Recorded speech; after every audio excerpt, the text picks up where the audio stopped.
I was lying in bed, feeling weak and sick, when my husband, Paul, smiled and said, "I only married you because you're the boss's daughter."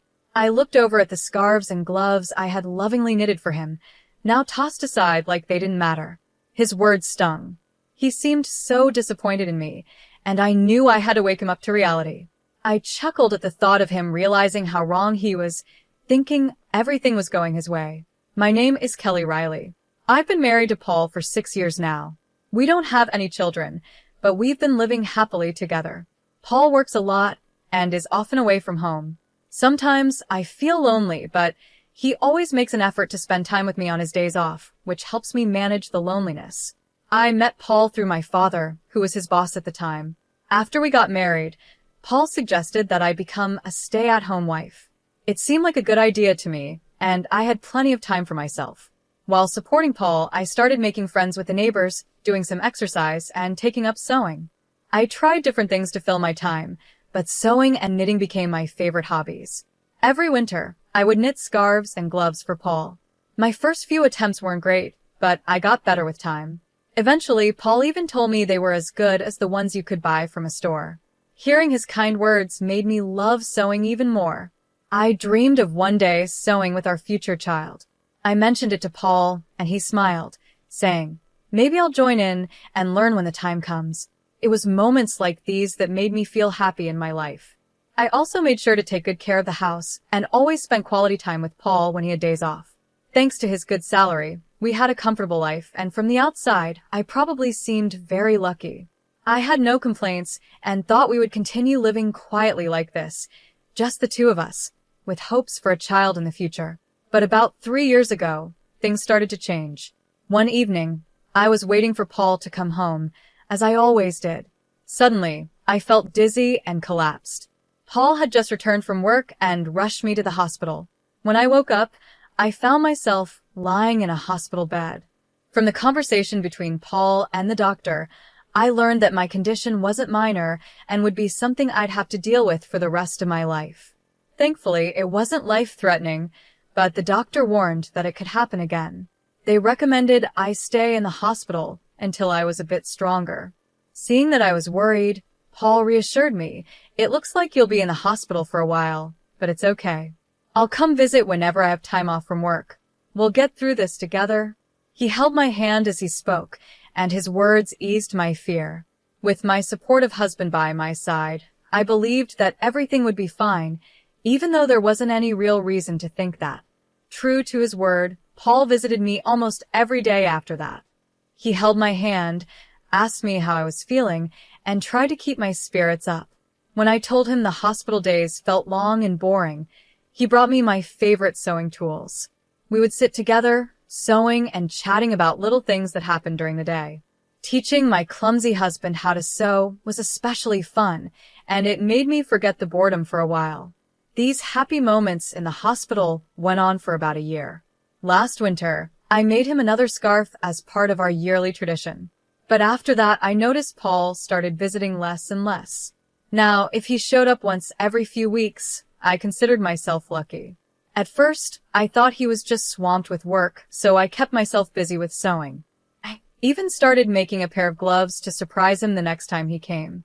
The doctor told me I might be able to go home by the end of the year, so I planned to give Paul the gloves as a gift when I was discharged. I put all my love and effort into making those gloves, hoping they would help bridge the time we had been apart. But when Paul finally came to visit after a long absence, his reaction crushed me. I handed him the gloves, and instead of being happy, he looked at them with cold eyes and said, "Are you still making these? They're just becoming a nuisance now." Then, without a second thought, he handed me the scarf I had knitted for him last year, along with divorce papers. The scarf looked untouched, like he had never even worn it. "Has it been 3 years since you've been in the hospital? I heard you'll be discharged soon, but I can't keep taking care of you," he said. "We should get a divorce." I looked down at the divorce papers when I heard Paul's words. He had already signed them. I thought to myself, so, this is where we've ended up. To be honest, ever since he stopped visiting me regularly, I had considered the possibility of divorce more than once. I tried to push those thoughts away, convincing myself that he was just busy with work. But deep down, I knew better. The Paul the First knew would never ignore me, no matter how much work he had. If his job had really gotten busier, he would have told me. When he started disappearing without any explanation, I had a feeling this was coming. That's why, when I asked him why he wanted a divorce, I wasn't as upset as I thought I'd be. I wasn't trying to hold on to him. I knew I had probably become a burden to him. If the kind Paul the First used to know was now asking for a divorce, I figured I didn't really have a choice. But I was still curious. He had once promised we'd get through this together, so I wanted to know why he had changed his mind. When I asked, Paul responded, "Isn't it obvious? Ever since I married you, all I've had are problems. I'm sick of the scarves and gloves you give me every year. I only married you because you're the boss's daughter. How can I be expected to deal with you being sick on top of everything else?" He laughed in a way that felt like he was mocking me. It was as if all the joy I had found in our life together, all the talks we had about love, happiness, and loneliness, meant nothing to him. He made it clear that he thought I was a fool for believing in those things. He continued, "Who even wears a handmade scarf anymore without feeling embarrassed? Getting gifts like that is just annoying." As I listened to him, I glanced at his neck and noticed a high-end scarf I didn't remember giving him. Compared to the scarves I made for him, this one was obviously of much better quality. There was no point in comparing mine to that one. It made me wonder if he had ever actually worn any of the things I made for him. He must have hated them all along, and I just never realized it. After I was hospitalized, my father retired from the company shortly after. That meant Paul no longer had to pretend to care about me to stay in my father's good graces. Plus, having a sick wife might have been a convenient excuse for him at work. In the first year of my illness, he made a big show of visiting me whenever he could, balancing work and showing concern for me. I could easily imagine my father, before he retired, praising Paul at work, saying how hardworking he was while also taking care of his sick wife. Paul had built this image of being a caring husband, and his co-workers respected him for it. But now, it seemed that once my father retired, Paul didn't see any value in me anymore. The part of me that had once been useful to him had been realized, and now he no longer needed me. When I shared my thoughts, feeling sick inside, my husband looked surprised. Then he casually admitted, "Well, it did make work easier. When I mentioned you, everyone felt sorry for me and treated me well. If I worked a bit of overtime, they praised me for being responsible. And if I wanted time off, all I had to say was, 'My wife is sick,' and that was it." He said all of this without a hint of regret. He had used my illness to his advantage in ways I had never noticed. "As for the promotion I'm up for," he continued, "I mean, the others are idiots, but I do have to thank your illness for that." I listened quietly with my head down. When I finally looked up, I saw a smug grin on his face. The man I once loved was gone, replaced by someone I didn't recognize. This was his true self. "Well, if I was able to help you, I guess that's good," I said. "We probably won't see each other again, so take care." I handed him the divorce papers. He had no more use for me after that, and quickly turned to leave. And just like that, our divorce was final. After he left, I cried softly to myself. After some time, I was discharged from the hospital and went back to my parent house. When my father heard what had happened, he was furious. "I never thought he could be that kind of person," he said, his voice raised. But for me, it didn't matter anymore. I calmed my father down and told him that once I cleaned up the house, I wanted to move back in with my parents. They understood and told me to do whatever made me happy. For now, I decided to live with them. Before moving back in with my parents, I wanted to visit the house where I had lived with my husband. But when we got there, I found that the front door lock wasn't working. My parents and I exchanged confused looks and decided to ring the doorbell. A stranger answered the door. Feeling puzzled, I asked him about the situation. He told me that he had bought the house a while ago and had been living there for a few months with his wife and child. They seemed happy. My parents were even angrier after hearing this, but I didn't want to cause any trouble for the new family. I bowed my head and quietly left. However, I couldn't just leave it like that, so I called my ex-husband right away. On the phone, he answered casually, "Oh yeah, I sold the house while you were in the hospital. Keeping the money from the sale is like compensation for me. It was my house to begin with, so you don't really have any complaints, right?"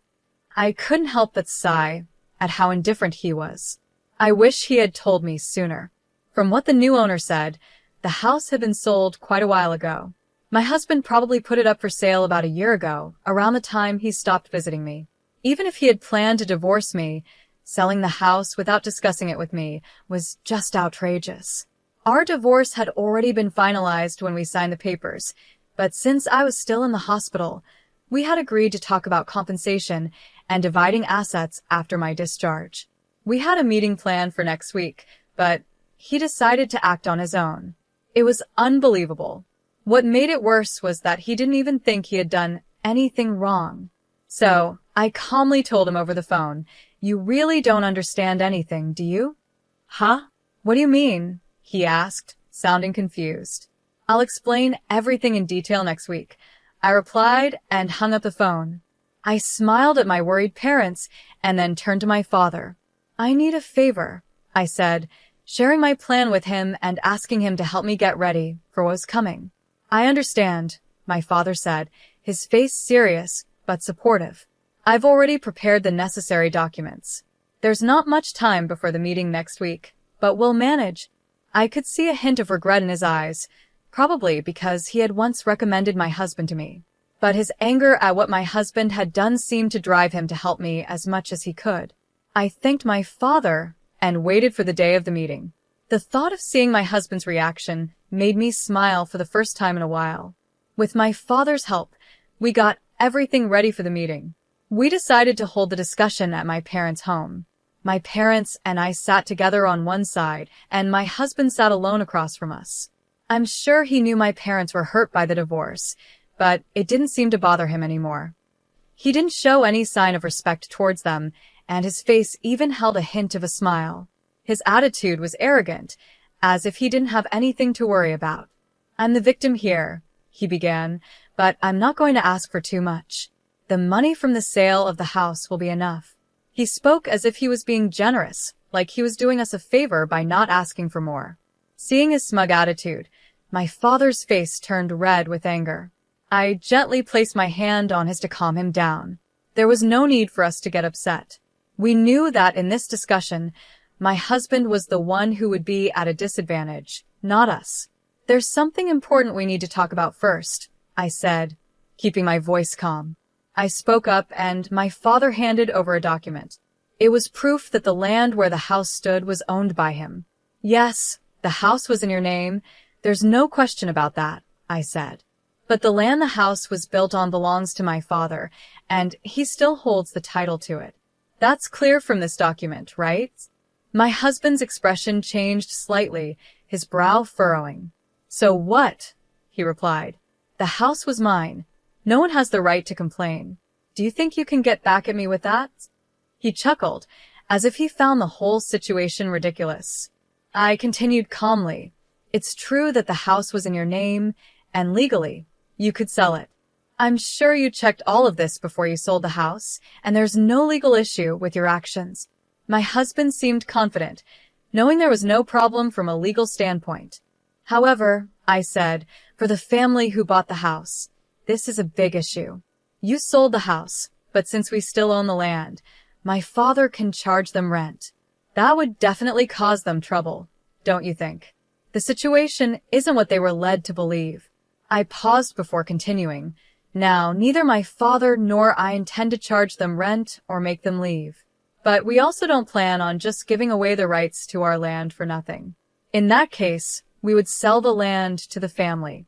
We wouldn't demand monthly rent, but it would be a problem for us if they didn't buy the land. My father gifted that land to us to live on, not for it to be handed over to strangers." I added, "And if they don't buy it, the family could sue you."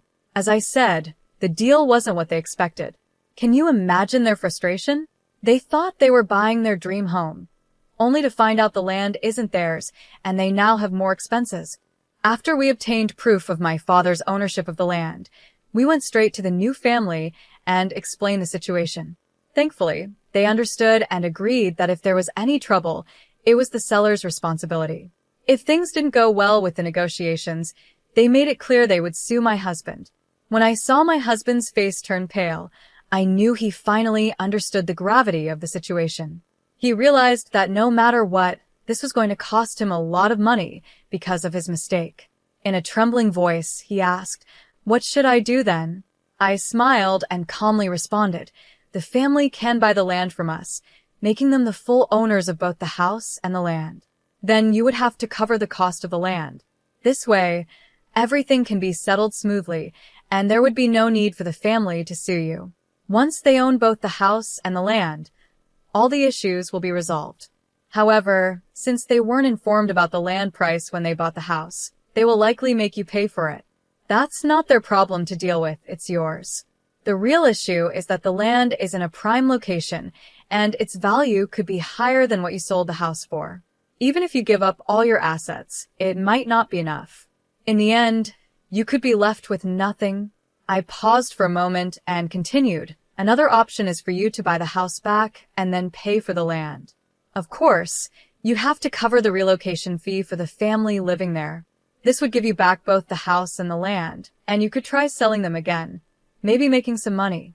But after paying for everything, you probably won't end up with much, if anything at all. Whichever option you choose, you'll be at a loss," I added. "And let's not forget about alimony. Your actions have caused me a lot of mental distress, and I plan to ask for compensation for that. Keep that in mind." All this time, Paul had used me as a tool to help his career. Now that I understood this, I felt disgusted by everything he had done. I also planned to file for damages for the emotional harm he caused me. Even though it might be hard to prove and I might not win, bringing up these issues was important, especially considering the situation he's in now. Paul, now cornered, didn't seem to have the ability to fully process what was happening. It looked like all these things could become his reality soon. My father, seeing the opportunity, added, "Even though I'm retired, I still have many connections at the company. I've been talking to some of my old colleagues, and they've told me what you've been saying about my daughter and how you've treated her. People at work have lost all respect for you, Paul." With a cheerful smile, my father delivered this news, and I could see Paul finally grasping the seriousness of the situation. The status he had built by using me and the money he had gained from selling the house without my consent, none of that mattered anymore. "Now," I said, clasping my hands together with a smile, "let's discuss what comes next. We need to settle the division of assets, compensation, and the house." The smile I gave him now was different from any smile I had shown him before. This time, I was smiling more brightly than I had in a long time, feeling a sense of relief and power since our separation. "I hope you understand that your assets will be decided in this meeting," I continued. Paul could only force a laugh, but tears filled his eyes. The negotiations that followed were in my favor. Paul agreed to pay me alimony, and we also settled that he would pay for the land where the house stood. We later explained everything to the family who had bought the house, and in the end, everyone benefited from the agreement, except Paul. He lost everything. The rumors my father had started spread throughout the company, causing Paul to lose his reputation. His expected promotion was delayed as upper management raised concerns. The rumors continued, and soon Paul had no place in the company. My father later informed me that Paul had resigned. I guess you could call it karma. Things gained through using others can disappear just as easily when someone decides to take action. As for me, I'm now living with my parents and running a sewing class. While my classes aren't packed, I've managed to earn a decent income thanks to the support of neighborhood women and children who attend.